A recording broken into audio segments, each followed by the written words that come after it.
Hi అండి, నేను మీ Deepti. Welcome back to mom's kitchen. అందరు ఎలా ఉన్నారండి?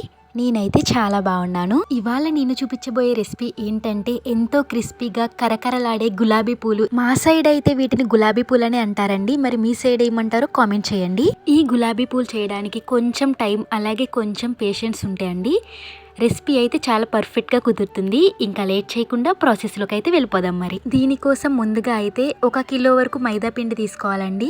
మీరు మైదా పిండి అయినా తీసుకోవచ్చు, లేదా గోధుమ పిండి అయినా తీసుకోవచ్చు, లేదా అది హాఫ్ ఇది హాఫ్ తీసుకున్నా పర్వాలేదు.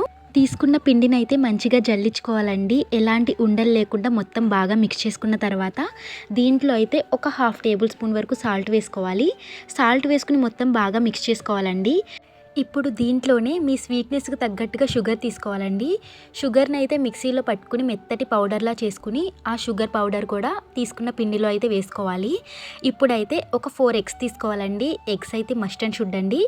ఎగ్స్ వేసుకుంటేనే ఈ గులాబీ పూలు టేస్ట్ అనేది చాలా బాగుంటుంది. ఎగ్స్ని బీట్ చేసుకున్న తర్వాత ఈ మిశ్రమాన్ని కూడా పిండిలో అయితే వేసుకోవాలండి. అన్నట్టు చెప్పడం మర్చిపోయాను, ఇదైతే ఎలాంటి స్మెల్ రాదండి. మీరు ఫ్లేవర్ కోసం కావాలనుకుంటే ఇలాచీ వేసుకోవచ్చండి. నేనైతే ఇలాచీ ఏం వేయలేదు.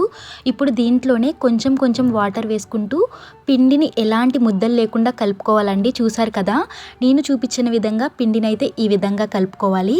పిండి అనేది సాఫ్ట్ టెక్స్చర్లోకి రావాలన్నమాట, రిబ్బన్ కన్సిస్టెన్సీలోకి రావాలి. చూసారు కదా, ఈ విధంగా రావాలండి. ఈ విధంగా వస్తేనే మనకి పర్ఫెక్ట్గా గులాబీ పూల్ మిక్స్చర్ అనేది రెడీ అయినట్టు. ఈ విధంగా ఉండాలన్నమాట. మన కేక్ బ్యాటర్ ఉంటుంది చూడండి, సేమ్ అట్లానే ఉండాలి. ఈ గులాబీ పూలు చేయడానికైతే ఇలాంటి గిద్దలు ఉండాలండి. ఇవి మస్ట్ అండ్ షుడ్గా ఉండాలి. ఇవి ఎలాంటి సూపర్ మార్కెట్లో అయినా కానీ దొరుకుతాయి. ఇది ఐరన్ అండి. ఇప్పుడైతే ప్యాన్ తీసుకుని దాంట్లో డీప్ ఫ్రైకి సరిపడా ఆయిల్ వేసుకోవాలండి. ఆయిల్ అనేది బాగా హీట్ అయిన తర్వాత ఈ గులాబీ పూలు గిద్దలు ఉన్నాయి కదండి, ఇవైతే దాంట్లో పెట్టుకోవాలి. అవి బాగా హీట్ అయిన తర్వాత మాత్రమే మనం పిండిలో అనేది ఇది ఒక్కసారి డిప్ చేసి మళ్ళీ తర్వాత ఆయిల్లో పెడితే ఆటోమేటిక్గా ఈ గిద్ద నుండి పిండి అనేది రిమూవ్ అయిపోతుందండి. గుర్తుపెట్టుకోండి, ఆయిల్ అనేది బాగా హీట్ అవ్వాలి. బాగా హీట్ అయితే మాత్రమే ఇవి అనేది చేయడానికి కుదురుతుందనమాట. ఓన్లీ ఒక్కసారి డిప్ చేయాలండి. చూసారు కదా, ఇదే విధంగా అన్నీ కూడా ప్రిపేర్ చేసుకోవాలి. మీరు వేడివేడిగా ఉన్నప్పుడే ఇవి పర్ఫెక్ట్గా పెట్టుకోవాలండి, లేకపోతే వంకరగా వచ్చేస్తాయి.